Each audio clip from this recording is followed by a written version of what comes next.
প্রতিবাদ জানাচ্ছি এই হুজুরির বিরুদ্ধে। কত বড় উকিল ওর পাশে দাঁড়ায়, কোন পার্টি দাঁড়ায়, কোন মৌলানা দাঁড়ায়, কোন হাফেজ দাঁড়ায়।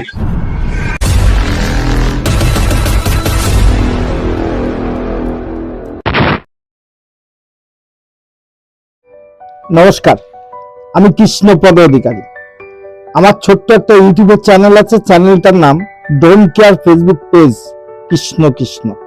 আজকে আমি যে বিষয় নিয়ে কথা বলবো, যে একজন মুসলিম সমাজের মানুষ হয়ে এবং এই রমজান মাসে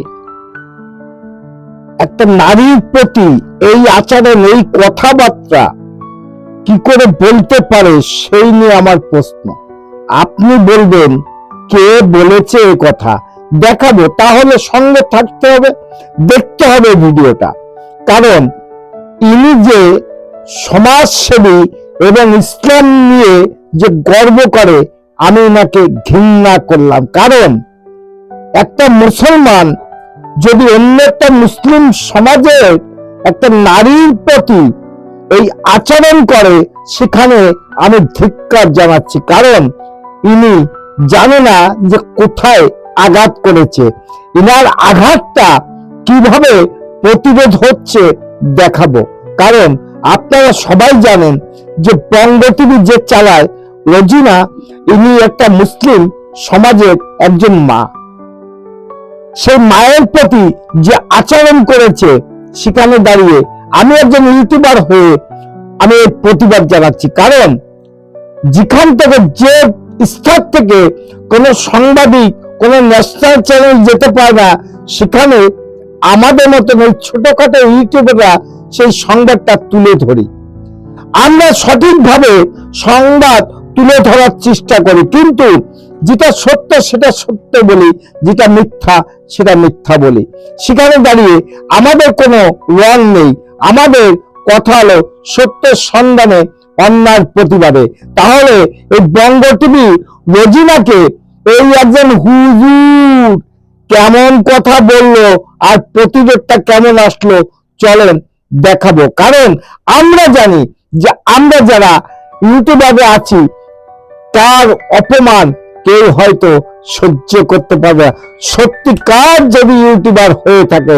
তাই আমি প্রতিবাদ জানাচ্ছি এই হুজুরির বিরুদ্ধে। বঙ্গ টিভি ওই চুল খোলা বিয়াদব মেয়েটা, বেহাড্ডা মেয়েটা, এদিকে আমি দেহ ব্যবসায়ী ছাড়া ধরি না। দেখবো কত বাপের বেড়া, কত বড় উকিল ওর পাশে দাঁড়ায়, কোন পার্টি দাঁড়ায়, কোন মৌলানা দাঁড়ায়, কোন হাফেজ দাঁড়ায়। এক কাপুরুষের বাচ্চা, তুই ইসলাম ধর্ম আমার নবী গ্যারান্টি দিয়েছে, একটি দেহ ব্যবসায়ী নারী, সে একটা পিপাস্য এবং কুকুরকে পাক্য থেকে নিজের পায়ের জুতোর স্যান্ডেল খুলে সেখান থেকে জল মোজা দিয়ে জল তুলে সেই পিপাস্য কুকুরকে খাইয়েছিল বলে তার জান্নাত পাকা, এটা তো নবী বলে দিচ্ছে। কিন্তু এইরকম কাপুরুষ হুজুর খেজুর, এদের কিন্তু জান্নাত পাকা না, এরা দোজখে যাবার জন্য আগুনে তৈরি হচ্ছে এদের।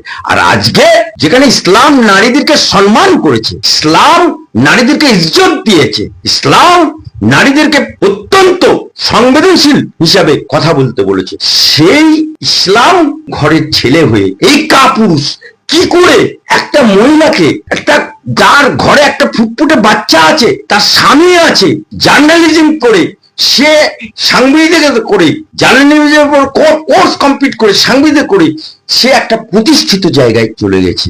আজকে সারা বাংলা তাকে চেনে, তার বিরুদ্ধে কটূক্তি করছে, লজ্জা করে না? বেহার নির্লজ্জ। বঙ্গ টিভি ওই চুল খোলা বিয়াদব মেয়েটা, বেহাড্ডা মেয়েটা, এদিকে আমি দেহ ব্যবসায়ী ছাড়া ধরি না। ওনার যে ধরনের বক্তব্য উনি দিচ্ছেন, যে ধরনের কুকথা একটা মহিলা সাংবাদিককে বলছেন, একে ওকে তাকে বলছেন, ওনার ইমিডিয়েট বাংলাদেশে থাকা উচিত। কারণ ওখানে ওনার অনুরাগী ভক্ত এরকম অনেক পেয়ে যাবেন। ওখানে যে কালচার চলে, সেই কালচারটা উনি এখানে আনবেন, আর সেটা মেনে নেবে বাংলার সমাজ, বাংলার বিদ্বজন, বাংলার আইন কানুন, ভারতবর্ষের আইন কানুনকে উনি রেহাই পেয়ে যাবেন, এটা হতে পারে না। আর বঙ্গ টিভি ঠোঁট পালিশ লাগিয়ে মাথার চুল খুলে ওই মেয়েটা আর ইন্টারভিউ নিচ্ছে।